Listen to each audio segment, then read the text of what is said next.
हज़रत इब्राहीम अलैहिस्सलाम और कुर्बानी का इतिहास।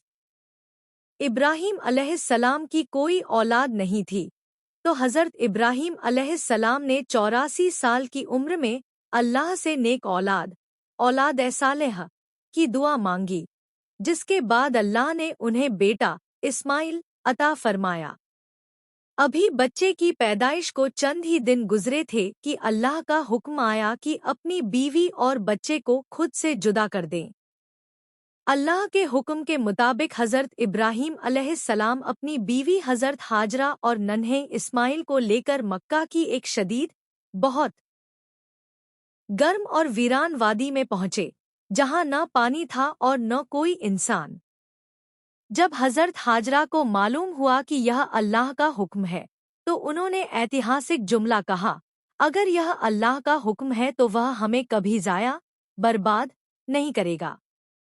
हज़रत इब्राहीम उन्हें वहां छोड़कर वापस फिलिस्तीन रवाना हो गए। 3 दिन बाद जब पानी खत्म हो गया और बच्चा प्यास से तड़पने लगा, तो बीबी हाजरा पानी की तलाश में सफ़ा और मरवा की पहाड़ियों के दरमियान 7 बार दौड़ी। इसी दौरान अल्लाह के हुक्म से जहां नन्हे इस्माइल ने प्यास की शिद्दत में अपनी एड़ियां रगड़ी थी, वहां से पानी का चश्मा फूट पड़ा, जिसे आज हम ज़मज़म कहते हैं। इस पानी की वजह से वहां परिंदे और काफिले आकर आबाद होने लगे। जब हज़रत इस्माइल अलैहिस्सलाम 7 साल के हुए, तो हज़रत इब्राहीम अलैहिस्सलाम ने मुसलसल लगातार ख्वाब देखा कि अल्लाह उनसे उनकी सबसे प्यारी चीज़ की कुर्बानी मांग रहा है। वह समझ गए कि अल्लाह उनसे उनके लखते जिगर बेटे की कुर्बानी चाहता है। उन्होंने जब बेटे से इसका जिक्र किया तो फरमानबरदार आज्ञाकारी बेटे ने जवाब दिया, अब्बू जान, आप वही कीजिए जिसका आपको हुक्म दिया गया है, आप मुझे सब्र करने वालों में पाएंगे।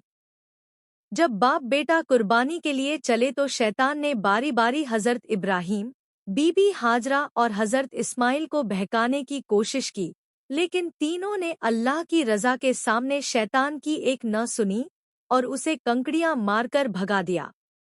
यही अमल आज हज में शैतान को कंकड़ियां मारने रमी की सूरत में यादगार है।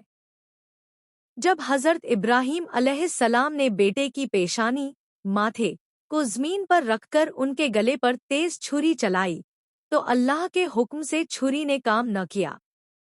अल्लाह पाक ने अपने नबी की यह अजीम बड़ी आजमाइश परीक्षा कबूल फरमा ली और हज़रत जिब्राइल अलैहिस्सलाम जन्नत से एक मेंढा दुम्बा लेकर आए, जिसे हज़रत इस्माइल की जगह ज़बह किया गया।